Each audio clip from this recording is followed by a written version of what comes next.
Naniniwala si Suspended Office of the Senate Sergeant at Arms Mawa Plasca na inisplice o may nabago sa kopya ng CCTV videos ng nangyaring barilan sa loob ng Senado noong gabi ng May 13.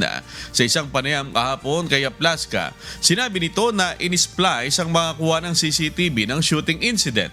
Tumanggi na si Plasca na idetalye pa kung anong bahagi ng video ang inisplice umano at sinabing inihahanda na nila ang kumpletong videos basta't bigyan lamang sila ng kaunting panahon.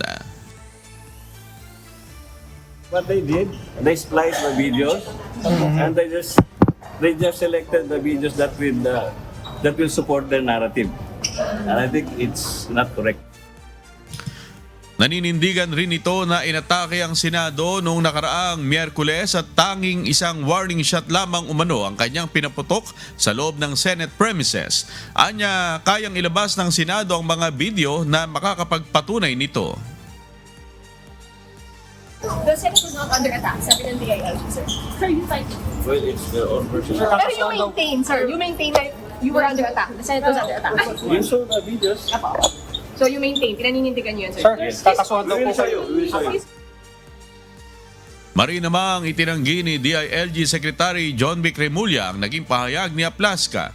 Gitnang kalihim, hindi maaaring inisplice ang CCTV footages dahil mayroon anya itong timestamp. Hot Dog!